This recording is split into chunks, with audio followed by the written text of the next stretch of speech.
नमस्कार विद्यार्थियों, आपका हमारे YouTube चैनल आर के क्लासेस कैंचिया में हार्दिक स्वागत अभिनंदन।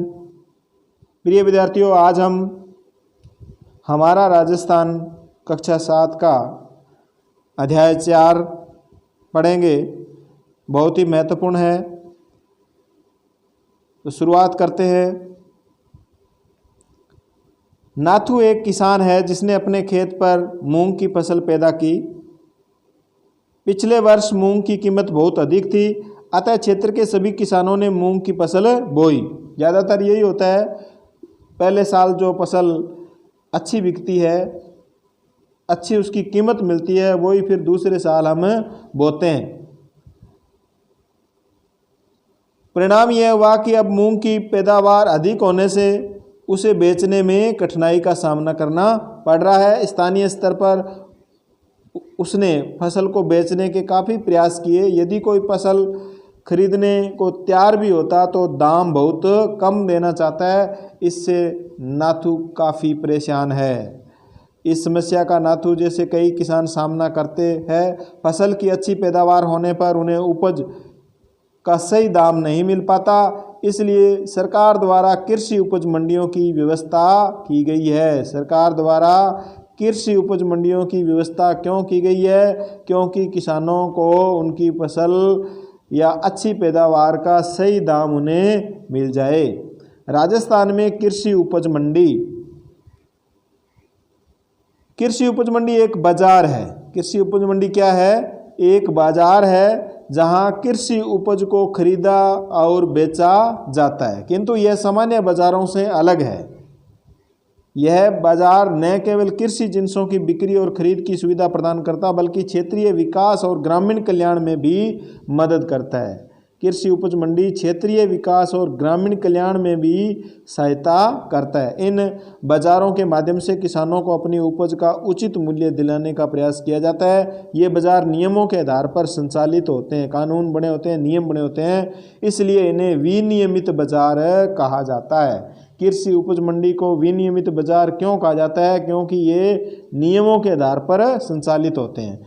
इन बाजारों का विनियमन कृषि विपणन बाजार समिति द्वारा किया जाता है, यानी इनको नियमों पर चलने का कार्य कौन करवाता है? कृषि विपणन बाजार समिति। कृषि विपणन बाजार समिति के द्वारा हमारे राज्य के इस प्रकार की सभी मंडियों की स्थापना तथा विकास के लिए राजस्थान राज्य कृषि विपणन बोर्ड की स्थापना 1974 में की गई। प्रतियोगी परीक्षाओं के लिए देखो, राजस्थान राज्य कृषि विपणन बोर्ड की स्थापना कब की गई? 1974 में। ये बाजार बिचौलियों से किसानों का बचाव कर उचित मूल्य पर उनकी उपज को बेचने की सुविधा प्रदान करते हैं। किसान इन बाजारों में अपनी फसल ले जाते हैं, जिसकी बोली लगाई जाती है। उसके पश्चात सही दामों पर किसान उसे बेच पाते हैं। बड़ी मंडियों में तो दैनिक बाजार भावों की जानकारी देने के लिए उपज के मूल्य लाउड स्पीकर के माध्यम से प्रसारित किए जाते हैं, ताकि किसान सही मूल्य पर सौदा कर सके। अब तो सरकार के कई मंडियों को सरकार ने ऑनलाइन कर दिया है, जिससे हम घर बैठे ही उपज के मूल्य कभी भी पता कर सकते हैं। किसानों की सहायता के लिए मंडी में आड़तीये भी होते हैं। देखो, आड़तीये कौन होते हैं? कुछ आड़तीये जिन्हें कच्चे आड़तीये कहा जाता है। कच्चे आड़तीये, दो प्रकार के आड़तीये होते हैं, कच्चे आड़तीये और पक्के आड़तीये। आड़तीये देखो क्या कार्य है इनका? किसानों की उपज को मंडी में बनी अपनी दुकानों पर बेचते हैं और अपनी आड़त या कमीशन काटकर किसान को उसकी उपज के मूल्य का भुगतान कर देते हैं। ये कार्य है आड़तियों का। कुछ पक्के आड़तीये होते हैं।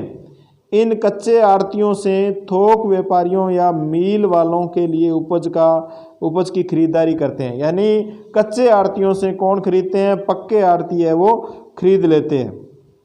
मंडियों में खरीदारों से बाजार शुल्क, खरीदारों से तो क्या लिया जाता है? मंडियों में खरीदारों से, खरीदने वालों से तो क्या लिया जाता है? बाजार शुल्क लिया जाता है। और मध्यस्थों से लाइसेंस शुल्क वसूल किया जाता है। जो मध्यस्थ करते हैं, जो व्यापारी होते हैं, उनसे क्या लिया जाता है? लाइसेंस होता है उनके पास फसल खरीदने का, उनसे लाइसेंस शुल्क लिया जाता है। यह शुल्क इन मंडियों की आय होती है, मंडियों की आमदनी होती है, जिसका प्रयोग इनमें किसानों के लिए अन्य सुविधाएं उपलब्ध कराने हेतु किया जाता है। ये देखो मंडी का चित्र।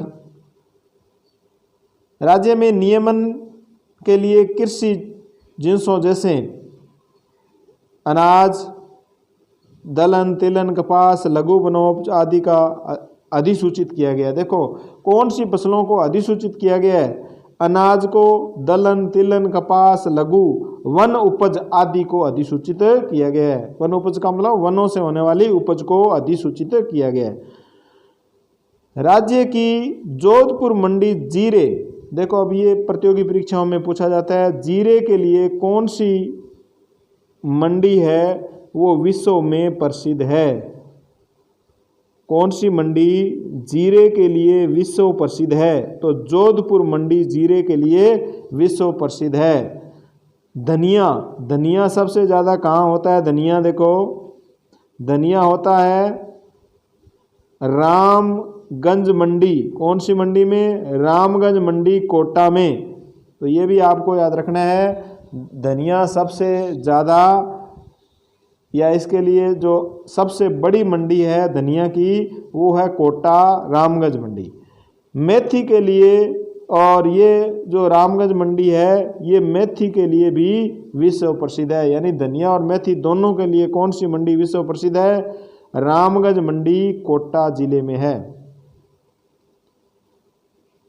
कृषि मंडी में किसान को क्रेता, खरीदार नहीं मिलते हैं। यानी जब किसान बेचने जाता है फसल तो उसको खरीदार नहीं मिलते हैं, तो किसान को चिंता करने की आवश्यकता नहीं है। ऐसे में सीधे सरकार द्वारा उपज को न्यूनतम समर्थन मूल्य पर किसान से खरीद लिया जाता है। न्यूनतम समर्थन मूल्य क्या है? सरकार उसकी फसल का मूल्य निर्धारित कर देती है। इस प्रकार सरकार द्वारा किसान की उपज का सही मूल्य दिलाने का प्रयास किया जाता है। सरकार है वो किसान को समय समय पर सही मूल्य दिलाने का प्रयास करती रहती है। कृषि विपणन, ये कुछ शब्दावली देखो। कृषि विपणन क्या है? कृषि विपणन के अंतर्गत वे सभी गतिविधियां या सेवाएं आती है जो कृषि उपज को खेत से लेकर उपभोक्ता तक पहुंचाने में करनी पड़ती है, जैसे परिवहन, प्रसंस्करण, भंडारण, ग्रेडिंग आदि। ये सब क्या है, क्या कहलाता है? कृषि विपणन कहलाता है। कृषि उपज मंडी, किसानों की कृषि उपज के भंडारण और विक्रय के लिए चुने हुए कृषकों की सरकार द्वारा वित्त पोषित स्वायत्त शासी समिति है। कृषि उपज मंडी क्या है? ये एक कृषकों की सरकार द्वारा वित्त पोषित स्वायत्त शासी समिति है जो बिचौलियों के शोषण से किसानों को बचाते हुए तोल और मोल दोनों का किसान हित में ख्याल रखती है। पहले क्या है, जो बिचौली होते थे वो किसान को तोल और मोल दोनों में ही ठगी कर लेते थे, लेकिन कृषि उपज मंडी होने के कारण इससे किसान है वो बिचौलियों के शोषण से बच सकता है। सार्वजनिक वितरण प्रणाली देखो बहुत ही महत्वपूर्ण है। आरएस मेन के अंदर इससे संबंधित क्वेश्चन पूछा जाता है। सार्वजनिक वितरण प्रणाली क्या है? तो देखो, जैसा कि आपने जाना, सरकार नियमित कृषि बाजारों के माध्यम से उत्पादकों अर्थात किसानों को उचित मूल्य दिलाने का प्रयास करती है, किंतु सरकार का एक उद्देश्य यह भी होता है कि आम उपभोक्ताओं तक ये उपज अन्य खाद्य वस्तुएं सही दामों में पहुंचे। देखो, सार्वजनिक वितरण प्रणाली आम उपभोक्ताओं तक उपज एवं अन्य खाद्य वस्तुएं सही दामों में पहुंचे, इसके लिए सरकार ने सार्वजनिक वितरण प्रणाली की व्यवस्था की है। इसमें किसानों से सरकार द्वारा खरीदी गई उपजों, विशेषकर अनाज को उचित मूल्य की दुकानों या राशन की दुकानों के माध्यम से गरीब उपभोक्ताओं तक पहुंचाने का प्रयास किया जाता है। इससे खाद्य सुरक्षा के लक्ष्य की प्राप्ति में सहायता होती है। यह कार्य खाद्य नागरिक आपूर्ति एवं उपभोक्ता मामला विभाग द्वारा किया जाता है। कौन सा विभाग ये कार्य करता है? सार्वजनिक वितरण का खाद्य नागरिक आपूर्ति एवं उपभोक्ता मामला विभाग। तो ये है सार्वजनिक वितरण प्रणाली।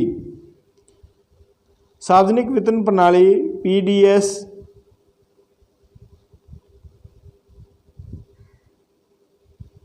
यह वह तंत्र या प्रणाली है जो देश में खाद्यान्न की आपूर्ति और बड़ी संख्या में गरीब लोगों को उचित मूल्य की दुकानों के माध्यम से आवर्ती आधार पर रियायती मूल्य पर खाद्यान्न वितरण की सुविधा प्रदान करती है। आवर्ती का मतलब समय होता है, भी 15 दिन से 1 महीने से, इस प्रकार ये वितरण करती है। उचित मूल्य की दुकान सरकारी दुकान जो चावल, मिट्टी के तेल, गेहूं आदि जैसी आवश्यक वस्तुओं को नियंत्रित या उचित कीमतों पर आम आदमी को उपलब्ध कराती है, वो क्या कहलाती है? उचित मूल्य की। नाम से देखो, उचित मूल्य की दुकान। और सार्वजनिक वितरण प्रणाली, सार्वजनिक रूप से उसका वितरण करना। ये देखो, ये उचित मूल्य की दुकान है। उचित मूल्य की दुकानों के नेटवर्क स्थापित करना, खाद्यान्नों का आवंटन में वितरण, राशन कार्ड जारी करना, ये कार्य देखो, नेटवर्क स्थापित करना, खाद्यान्नों का आवंटन में वितरण, राशन कार्ड जारी करना, उचित मूल्य की दुकानों के कामकाज का पर्यवेक्षण, निगरानी आदि की जिम्मेदारी किसकी है? राज्य सरकार की है। ये सब जिम्मेदारी किसकी बनती है? राज्य सरकार की बनती है। उचित मूल्य की दुकानों के नेटवर्क के माध्यम से गेहूं, चावल, चीनी, केरोसिन जैसी आवश्यक वस्तुओं का वितरण मासिक आधार पर नियमित रूप से किया जाता है।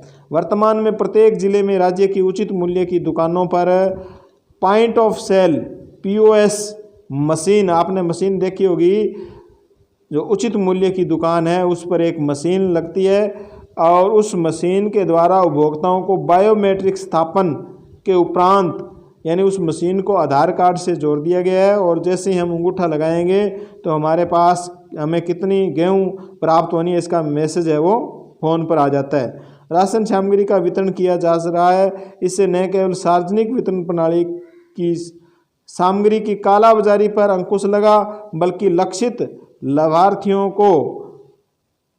लाभार्थियों तक सामग्री की पहुंच सुनिश्चित हो सकी। अब है शब्दावली विपणन। विपणन का अर्थ है वस्तुओं का क्रय विक्रय। विपणन का अर्थ क्या है? वस्तुओं का क्रय विक्रय। क्रय का मतलब होता है खरीदना, विक्रय का मतलब बेचना। क्रेता खरीदार, विक्रेता बेचने वाला। न्यूनतम समर्थन मूल्य क्या है? देखो इसको समझो।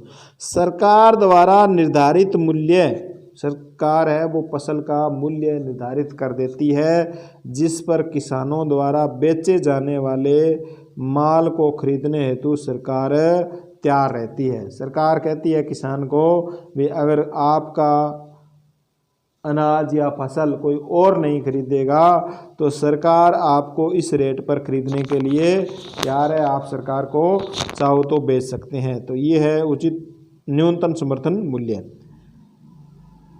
कृषि विपणन बोर्ड मदद करता है किसान की, शिक्षक की, विद्यार्थी की, पशुपालक की। तो किसकी मदद करता है? कृषि से ही संबंधित है, ये किसान की मदद करता है। कृषि उपज मंडी में मध्यस्थों से वसूला जाता है, जो मध्यस्थता करते हैं उनसे लाइसेंस शुल्क वसूला जाता है। रिक्त स्थान की पूर्ति करें। मंडियों की स्थापना तथा विकास के लिए राजस्थान में किसकी स्थापना हुई? राज्य कृषि उपज मंडी की स्थापना हुई। कब हुई? 1974 में। सार्वजनिक वितरण प्रणाली द्वारा को खाद्य वस्तुएं सही दाम में मिलती है, उपभोक्ताओं को सही दाम में मिलती है। राज्य में नियमन के लिए जिन कृषि जिनसों को अधिसूचित किया गया है उनके आपको नाम लिखने, ये भी मैंने बताया ही है, वो आपको पीछे वीडियो देख करके दोबारा रिपीट करके भी आप इसको देख सकते हैं। राज्य की 2 कृषि उपज मंडियों के नाम बताने जो विश्व प्रसिद्ध है। एक तो आपको धनिया और मेथी की बताई थी और दूसरी जो मंडी थी वो जीरा की मंडी थी। तो ये आपको ध्यान रखना है। कृषि उपज मंडियों से आप क्या समझते हैं? इन मंडियों कि क्यों आवश्यकता है राजस्थान में सार्वजनिक वितरण प्रणाली को समझाइए, यानी सार्वजनिक वितरण प्रणाली की आवश्यकता क्यों हुई और राजस्थान में इसके लिए क्या किया जा रहा है। धन्यवाद स्टूडेंट्स।